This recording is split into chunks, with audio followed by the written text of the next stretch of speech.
For 20 years, there was a joke everyone in the car world told without even trying to be funny. You bought a Chinese car. Why? And the answer was always the same: because it was cheap. That's it. That was the whole pitch. Reviewers picked apart the panel gaps. Critics called them knockoffs of better cars from better countries. Every major automaker in Germany, Japan, and the US looked at China's car industry the way a chess grandmaster looks at a kid who just learned how the pieces move. Not a threat, not even worth studying. Then a car called the AVATR 12 rolled off the line and the joke stopped landing. This is a sedan with no rear window. It watches the road behind you through cameras instead of glass. It's carrying multiple LiDAR sensors scanning in every direction at once, in rain, at night, through fog. Every seat, all four of them, heats, cools, and gives you a massage. And the dashboard is a single sheet of screen stretching almost 3 feet across the cabin, wider than most living room TVs. It launches to 60 miles an hour in under 4 seconds, quick enough to sit shoulder to shoulder with performance sedans that cost twice as much.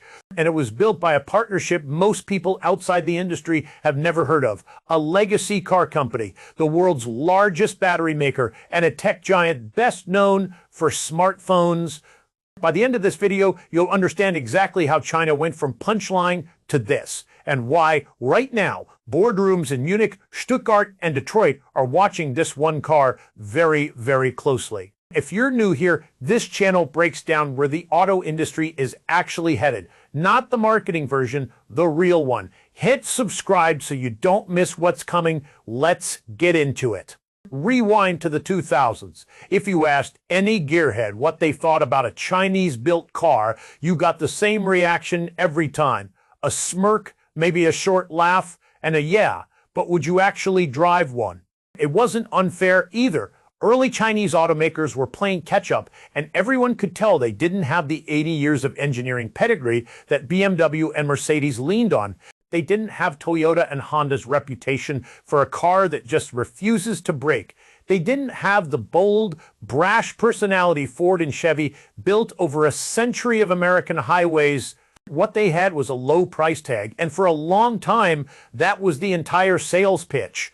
Picture the global car industry as a classroom. German brands are the straight-A students everyone quietly admires. Japanese brands are the kids who never miss a homework assignment and never explain why they're so consistent.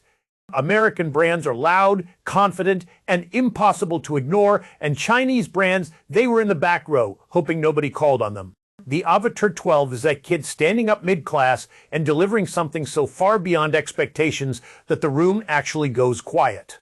Here's the thing about industry jokes, though. They only survive until the day they don't. And what happened inside China's EV sector over the last several years wasn't a gradual climb. It was closer to a light switch. An entire industry stopped trying to copy the West's homework and started asking a completely different question. What if a car didn't have to look, feel, or function like anything that came before it? What if you deleted the assumptions? No grille because you don't need one, no rear window because a camera does the job better, no cluttered dashboard because one screen can hold everything. The AVATR 12 is the loudest answer to that question so far. But to understand how a company most Americans can't pronounce built something that makes a Mercedes look dated, you need to understand who actually built it, because it wasn't one company. It was three. Almost every car on the road comes from a single manufacturer. Ford builds Fords, Toyota builds Toyotas, and that's been the model for over 100 years. And the AVATR 12 broke that model entirely. It's the product of a three-way alliance, and each partner brought something the others didn't have. Changan Automobile has been building vehicles in China since the 1950s, longer than most brands parked in your driveway have existed. They know how to run a factory floor and turn out hundreds of thousands of cars a year without the wheels coming off literally or financially. If this partnership were a band, Changan is the drummer, unglamorous, but the whole thing falls apart without them. CATL is the name you should already know and probably don't. It's the largest EV battery manufacturer on the planet, Full stop. If you've driven past an electric car this week, there's a real chance CATL built what's powering it. In this partnership, CATL is the energy, the reason the AVATR 12 can cover serious distance on a charge and refill fast enough that a road trip doesn't feel like a hostage negotiation with a charging app. Huawei, you probably know from smartphones, but the company is a full-spectrum tech giant, networking, hardware, AI systems, software platforms, all of it. In the AVATR 12, Huawei is the brain and the operating system running that massive dashboard. The driver assist tech reading the road, the voice control that actually understands you the first time. Huawei is what makes this car feel less like a machine and more like the smart device your phone has been trying to be. Put a company that knows how to mass produce cars, a company that builds the best batteries on Earth, and a company that trading some of the most advanced consumer software in the world in a room together. And you don't get an average product. You get something built to stand next to a Mercedes, a BMW, or a Tesla and make a case that those cars are already behind. This is not a small car. At just over 5 meters long, it's longer than a BMW 5 Series, and its wheelbase puts it in Mercedes EQE territory. Full-size luxury sedan numbers, the kind of footprint that usually comes with a price tag twice as high. But it doesn't wear its size the way a traditional luxury sedan does. Old-school luxury stands tall and formal, like it's dressed for a boardroom. The AVATR 12 crouches low and wide, with a roofline that pours from the windshield to the pouring trunk in one uninterrupted curve. It looks like water shaped by wind. It looks like it's moving while it's parked in your driveway. The front end has no grille, a design element every car on the road has carried for over a century, gone. In its place, a smooth, sculpted nose and razor-thin LED headlights that stretch across like glowing blades. Pull up behind one at a red light after dark, and you'll genuinely wonder if it drove in from a decade in the future. The doors are frameless, no visible metal edge around the glass, a detail usually reserved for cars, costing 2 or 3 times as much. And then there's the back, where the AVATR 12 makes its boldest statement. No rear window at all, just a smooth, solid panel where the glass used to be, with an exterior camera streaming live video to a screen inside the cabin. The first time you hear that, it sounds like a gimmick. Why remove a window, but see it in person, and something shifts. The rear end looks finished in a way almost nothing else on the road does. Like removing the glass was the obvious move all along, and everyone else just hadn't caught up yet.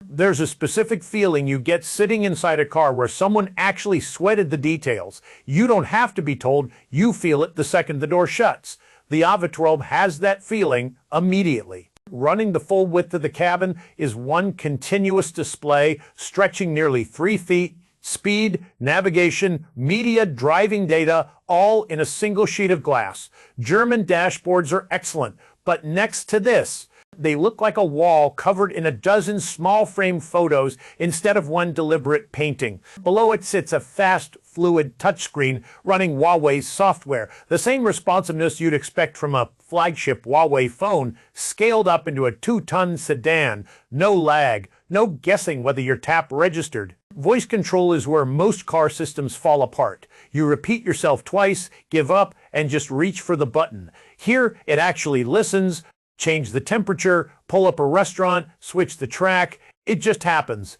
The way a competent assistant would handle it. Every seat, not just the front two, heats, cools, and massages. That long wheelbase gives rear passengers legroom that makes a 3-hour drive feel optional rather than punishing. A panoramic glass roof floods the whole cabin in natural light. And because the car updates over the internet, it doesn't freeze at the version it left the factory with, minus it gets better sitting in your driveway the same way your phone does. Impressive? Sure. But it's not the part that actually stops people mid-sentence. Here's where it gets genuinely ridiculous. Everything about the AVATR 12 says comfortable luxury cruiser, massage seats, glass roof, nearly 3 feet of screen by every rule the car industry has followed for decades. That formula should mean soft, quiet, and slow. The AVATR ignores that rule completely. The dual motor version puts out well over 500 horsepower and well over 600 Newton meters of torque, launching the car to 60 miles per hour in the high 3-second range. For comparison, a BMW M5, one of the most respected performance sedans on the planet, and a car that costs well into 6 figures, runs a similar sprint time. The AVATR 12 is right there with it, with massage seats running the whole time. The battery pack holds close to 95 kilowatt hours, good for roughly 700 kilometers of range on the Chinese testing cycle, enough in real terms to drive from Toronto to Montreal with plenty left in reserve. It runs on an 800-volt architecture, the same high-speed charging tech used by the priciest EVs on the planet, meaning a coffee break stop can put a serious chunk of range back before you've finished your drink. Then there's the sensor suite, multiple LiDAR units mounted around the car, feeding a real-time 3D map of everything around it, in the dark, in the rain, through fog, with essentially no blind spot. All of it runs through Huawei's driver assist system, which handles highway lane changes and tight parking with a smoothness that feels less like a computer taking over and more like a calm, alert co-pilot in the passenger seat. When you've got that much power available under your right foot, that kind of watchfulness stops being a nice to have and starts being the whole point. Now stack it all up in your head, the camera-based rear end, the wraparound screen, massage seats in all 4 positions, multiple LiDAR units, 800-volt charging, sub-4-second acceleration, roughly 700 kilometers of range, software built by one of the biggest tech companies alive. Now imagine a German or American automaker building all of that into one car. A Mercedes EQE with comparable equipment easily clears $80,000. A loaded Tesla Model S sits well above that. A Porsche Taycan with similar performance starts near $100,000 and climbs fast from there. Nobody blinks anymore at a 6-figure luxury EV. That's just what this tier of technology has cost. And the AVATR 12 starts in the mid-330,000s in China, fully loaded with essentially everything we just walked through. It tops out somewhere around $55,000 to $60,000. Sit with that for a second.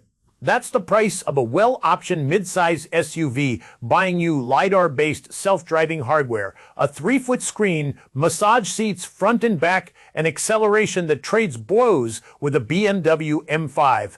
Before you start pricing out a shipping container, a few honest caveats.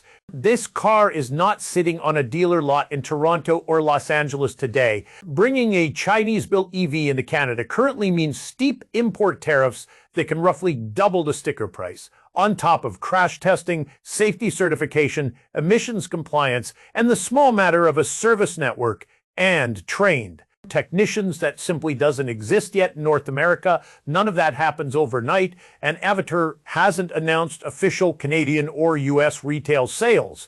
For now, this is a car you'd have to go out of your way to import, not one you can walk in and finance. But that's not really the story here. The story is that a company can build this level of engineering and refinement at this base cost in its home market at scale. That resets the baseline. It shows the gap between what we assume premium EV technology has to cost and what it actually costs to build is a lot wider than the established brands have wanted anyone to notice. And that's exactly why executives at the legacy luxury brands are paying very close attention right now.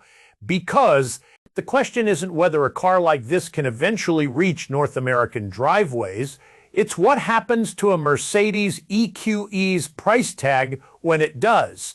Every EV transition in history has been a reset moment, and this one is no different. Swap a combustion engine for a motor and a battery pack, and a lot of the advantages a company spent a century building. Engine tuning, transmission engineering, dealership loyalty stop mattering as much. A brand that's been perfecting gasoline engines since 1900 doesn't automatically have an edge over one that started 5 years ago. if that newer company understands batteries, motors, and software better. No legacy factories to maintain, no old models to protect, no reason to keep doing things the way they've always been done. And the AVATR 12 is what happens when that freedom meets serious engineering talent and real ambition. And it's not a one-off. It's the leading edge of a wave of vehicles coming out of companies, most people in North America. Still can't name each one, pushing further on what a car can look like, what it can do, and what it should reasonably cost. And the next few years in the premium EV space are about to get very interesting, very fast. And the AVATR 12 is just the opening move. If this one surprised you, there's more coming. This channel covers the EV brands about to reshape the market before most people have even heard their names. Subscribe and turn on notifications so you don't miss the next one. Here's what I actually want to know. If the AVATR 12 landed in Canada or the US tomorrow at a fair price, would you seriously cross-shop it against a Tesla, a BMW, or a Mercedes? Or is there still a trust gap that no spec sheet can close? Drop it in the comments. I read all of them.